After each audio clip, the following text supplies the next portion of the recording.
بسم اللہ الرحمن الرحیم۔ السلام علیکم ورحمۃ اللہ وبرکاتہ۔ حضرات، کوئی خطاب مقصود نہیں ہے، علماء کرام تشریف فرمائے ہیں۔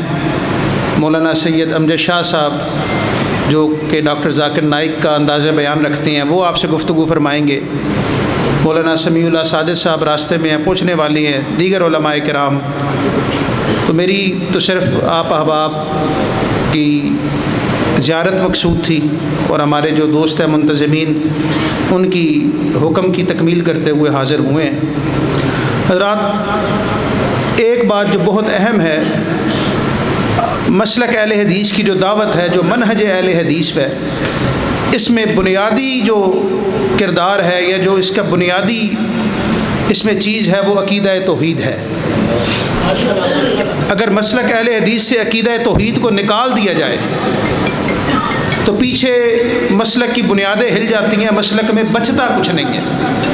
اور ہمارا یہ عقیدہ کیوں ہے؟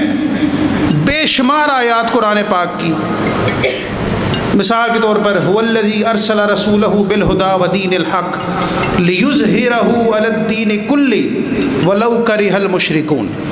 نبی پاک کی آمد کا جو مقصد بیان کیا گیا کہ وہ دین کو واضح کر کے دے اور دین حق کو پیغام عام کر دے، ولو کرہ المشرکون، اگرچہ مشرکوں کو برا لگے۔ یعنی مشرک، چاہے وہ اس دور کا مشرک تھا چاہے آج کا مشرک ہے، اس کو جو صحیح دعوت دین ہے، جو قرآن و حدیث کا منہج ہے، ہو سکتا ہے وہ اس کو برا لگے، اس پر گراں گزرے۔ اور بے شمار آیات احادیث ہے جس میں اللہ تعالیٰ نے یہ ذکر کیا کہ تم اللہ سے کیوں نہیں مانگتے ہو، یا یہ اللہ تعالیٰ نے شکوہ کیا کہ جن کو تم اللہ کے سوا بلاتے ہو وہ تمہیں کچھ نہیں دے سکتے ہیں۔ ان الذین تدعون من دونہ ما یملکون من قطمیر، وہ لوگ جن کو تم اللہ کے سوا بلاتے ہو وہ تمہیں ایک کھجور کا جو چھلکا ہوتا ہے گٹھلی کا، وہ بھی نہیں دے سکتے۔ ان تدعوہم لا یستجیبوا دعاءکم، اگر وہ تمہاری باتوں کو سن بھی لیں، اول تو وہ سن نہیں سکتے، سن بھی لیں تو وہ تمہاری مدد نہیں کر سکتے۔ وَيَوْمَ الْقِيَامَةِ يَكْفُرُونَ بِشِرْكِكُمْ، اور قیامت کے روز وہ اس سے انکار کریں گے کہ اللہ یہ جو کچھ ہمارے ساتھ کرتے رہے ہیں ہمیں اس کا کوئی پتہ نہیں ہے۔ چاہے وہ داتا گنج بخش ہو، علی حجویری ہو، چاہے وہ لال شہباز قلندر ہو، چاہے وہ عبد القادر جیلانی ہو، چاہے وہ کوئی اور امام ہو، چاہے وہ دنیا کا کوئی پیر ہو، انہوں نے روز قیامت کہنا ہے اللہ ہم ان سے بری ہیں، ہمیں نہیں پتہ یہ ہمارے ساتھ کیا کرتے رہے ہیں۔ نہ ہم نے ان کو کہا تھا کہ ہماری قبروں پہ آؤ، نہ ہم نے ان کو کہا تھا کہ ہم سے اولادیں مانگو، نہ ہم نے ان کو کہا تھا کہ ہمیں مشکل کشا سمجھو، نہ ہم نے ان کو کہا تھا کہ ہم تمہاری حاجات پوری کر سکتی ہیں۔ یہ جو کچھ بھی کرتے رہے ہیں اللہ ہم نے ان کو نہیں کہا، ہم ان سے برات کا اظہار کرتے ہیں، ہم ان سے بری ہیں۔ اور یہی مسلک اہل حدیث کی دعوت ہے۔ اور پھر روز محشر کیا ہوگا؟ قیامت کے دن ایک بات جو ہماری آنکھیں کھولنے کے لیے کافی ہے، یوم محشر ہوگا، اللہ کا دربار لگا ہوگا اور اللہ پاک پوری جو ہے جلالت میں ہوں گے۔ یہ حدیث ہے، صحیح حدیث۔ اور اللہ پاک کا جو ڈر ہے، جو رعب ہے، جو دبدبہ ہے، وہ ہر دل پر حاوی ہوگا، حتیٰ کہ جو انبیاء کرام کی جماعت ہے وہ بھی خوف زدہ ہوگی، وہ بھی ڈر رہی ہوگی۔ لوگ جائیں گے انبیاء کے پاس، لوگ کہیں گے اے آدم اللہ کے ہاں سفارش کیجئے، امت بڑی مشکل میں ہے۔ آدم علیہ السلام کہیں گے نہیں، میرے دل میں خود خوف ہے، جاؤ محمد کے پاس جاؤ، وما ارسلناک الا رحمۃ للعالمین، ہم نے آپ کو دونوں جہانوں کے لیے رحمت بنا کر بھیجا۔ ابراہیم کے پاس جائیں گے، سیدنا ابراہیم علیہ السلام، وہ بھی محمد الرسول اللہ کا راستہ دکھلائیں گے۔ موسیٰ کے پاس وہ بھی محمد الرسول اللہ کا راستہ، دیگر کے پاس وہ بھی محمد الرسول اللہ کا راستہ۔ آقا فرماتے ہیں میرے پاس آئیں گے، میں اللہ کے دربار میں اللہ کے سامنے سجدے میں گر جاؤں گا، سجدے میں پڑ جاؤں گا، اور میں اللہ کی وہ حمد و ثنا بیان کروں گا جو اللہ اس وقت میرے دل میں ڈالے گا۔ مجھے آج نہیں پتہ دنیا میں کیا کہوں گا، لیکن میں وہ الفاظ کہوں گا جو دنیا میں آج تک میں نے کبھی نہیں کہے ہیں۔ میں ان الفاظ سے اللہ تعالیٰ کی حمد و ثنا اور بزرگی بیان کروں گا، اور پتہ نہیں کتنی دیر کرتا رہوں گا سجدے میں پڑھ کے اللہ کی حمد و ثنا، اللہ کی تسبیح بیان کرتا رہوں گا، یہاں تک کہ اللہ پاک کا غضب ٹھنڈا ہوگا، اللہ پاک کا روب کم ہوگا۔ اللہ پاک کہیں گے ارفع رأسک یا محمد، اے محمد صلی اللہ علیہ وسلم سر سجدے سے اٹھائیے، ارفع رأسک، سل توتا، سوال کیجئے آپ کو دیا جائے گا، وشفع تشفع، سفارش کیجئے، کس کی سفارش کرنی ہے؟ آپ کی سفارش قبول کی جائے گی۔ یہ ہمارے نبی ہیں جو آج دنیا میں بھی ہمارے لیے فکر مند تھے اور آخرت میں بھی ہمارے لیے فکر مند ہوں گے۔ محمد صلی اللہ علیہ وسلم میرے اور آپ کے پیارے آقا سر سجدے سے اٹھائیں گے، ہاں جی نبی سوال کیجئے، سل تعطا وشفع تشفع، اللہ میری امت، اللہ میری امت، اللہ ان کی بخشش فرما دے، اللہ میں آج روز قیامت تجھ سے اپنی امت کے لیے بخشش مانگتا ہوں، ان کے لیے سفارش کر رہا ہوں۔ اللہ پاک کہیں گے جی جائیے یا نبی، اے میرے پیارے حبیب، جو کچھ آپ نے مانگا اپنی امت کے لیے آپ کو عطا کیا جاتا ہے، لیکن ایک طبقے کو آج بھی معافی نہیں ملے گی، یہ سی کیٹیگری کے 4 شیڈول کے مجرم ہے۔ آج میں آپ کی سفارش سب کے حق میں قبول کرتا ہوں، لیکن مشرک کے حق میں آج بھی آپ کی سفارش قبول نہیں ہوگی۔ کیوں؟ ان اللہ لا یغفر ان یشرک بہ ویغفر ما دون ذلک لمن یشاء ومن یشرک باللہ فقد افتری اسما عظیما، کہ میں نے دنیا میں اعلان کر دیا تھا کہ میں سب کچھ معاف کر دوں گا لیکن مشرک کو معاف نہیں کروں گا، شرک کرنے والے کو معاف نہیں کروں گا۔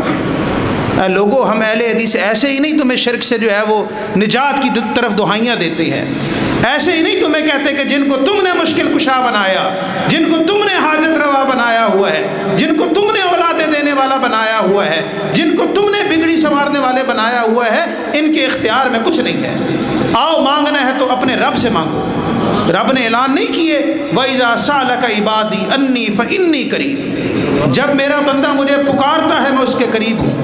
رب نے کوئی ٹائم ٹیبل نہیں رکھا کہ یہ دربار اتنے بجے سے لے کر اتنے بجے تک کھلا رہے گا، یہاں پر سال میں ایک دفعہ حاضری ہوگی، یہاں پر اس دن جو ہے وہ بہشتی دروازے سے گزرا جائے گا، نہیں۔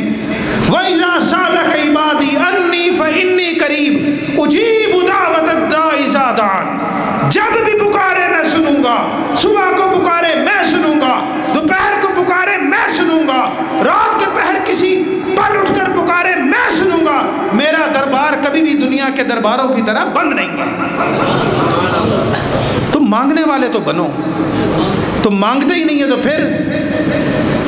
اور پھر اللہ نے شکوہ بھی کیا کہ ان الذین تدعون من دون اللہ، جن کو تم اللہ کے سوا پکارتے ہو، جن کو تم اللہ کے سوا بلاتے ہو، لن یخلقوا ذبابا ولا اجتمعوا له، اگر یہ سارے کے سارے پوری دنیا کے دربار بھی اکٹھے ہو جائیں، پوری دنیا کے ولی اکٹھے ہو جائیں، پوری دنیا کے پیر اکٹھے ہو جائیں، پوری دنیا کے اولیاء اللہ اکٹھے ہو جائیں، پوری دنیا کے امام اکٹھے ہو جائیں، یہ سب کے سب ایک مکھی بھی نہیں بنا سکتے۔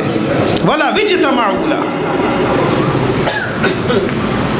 اور تم ان کو پتہ نہیں، تم ان کو مکھی تو کیا چیز، مکھی چھوٹی سی بات ہے، اولادیں دینا تو بڑے دور کی بات ہے۔ پھر اللہ پاک نے فرمایا مکھی بھی بڑے دور کی بات ہے، اگر مکھی ان کے کھانے میں سے کوئی چھوٹا سا ایسے چونچ مار کے نکل جائے نا تو یہ مکھی کے منہ سے اپنا وہ کھانا بھی واپس نہیں لا سکتے۔ مکھی بنانا تو بڑے دور کی بات ہے، اپنی چیز ہی واپس لے آؤ، وہ بھی واپس نہیں لا سکتے۔ اور ہم نے ان کو سب کچھ سمجھا ہوا ہے یہ نہیں ہمارے یہاں، یہ میں غلط کہہ رہا ہوں تو یہ کوٹ مٹھن آپ چلے جائیں، آپ کے قریب ہے، ادھر رحیم یار خان کے قریب کتنے دربار ہیں۔ شرک جو ہے وہ ہم اندھے ڈوبے ہوئے ہیں شرک میں، لیکن الحمدللہ دعوت اہل حدیث وہ دعوت ہے جو شرک کے اندھیروں سے نکال کر توحید کی روشنی کی طرف بلاتی ہے، اور یہ دعوت ہمارا ترہ امتیاز ہے۔ کوئی اور گروہ کائنات میں ایسا اٹھاؤ جس کا اور بھی یہ دعویٰ ہو کہ ہمارا عقیدہ وہی ہے، ہمارا دین وہی ہے، ہمارا مسلک وہی ہے جو آقا علیہ السلام کا مسلک تھا، ہمارا مسلک وہی ہے جو آقا کے بعد صحابہ کا مسلک تھا، ہمارا مسلک وہی ہے جو صحابہ کے بعد تابعین کا مسلک تھا، جو تبع تابعین کا مسلک تھا، جو محدثین کا مسلک تھا، جو مفکرین کا مسلک تھا، جو اسلاف کا مسلک تھا۔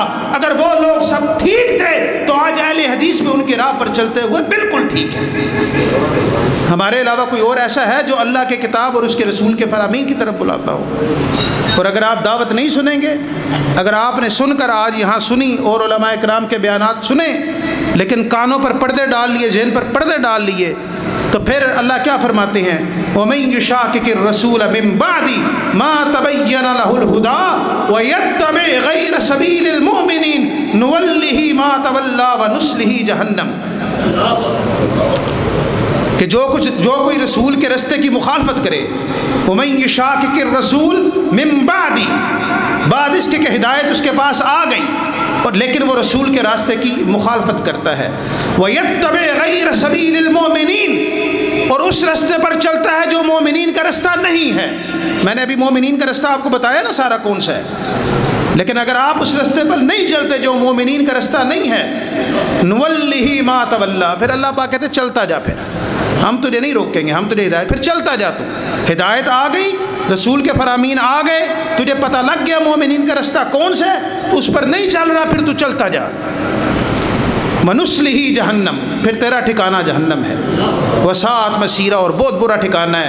اللہ پاک مجھے اور آپ کو شرک کی گمراہیوں سے محفوظ رکھے، شرک کے اندھیروں سے محفوظ رکھے اور توحید پر کاربند رکھے. ہمارا جینا اور مرنا توحید پر کر دے اور ہمیں اس رستے پر گامزن رکھے جو آقا علیہ السلام کا، ان کے اصحاب کا بتلایا ہوا رستہ ہے. اور اللہ پاک ہمیں دین حدیث پر چلنے کی توفیق عطا فرمائے اور آخرت کے دن جو ہے وہ ہم ان لوگوں میں ہوں جن کے بارے میں شاعر نے کہا تھا کہ توحید تو یہ ہے کہ خدا حشر میں کہہ دے، توحید تو یہ ہے کہ خدا حشر میں کہہ دے کہ یہ بندہ دو عالم سے خفا میرے لیے تھا. وآخر دعوانا الحمدللہ.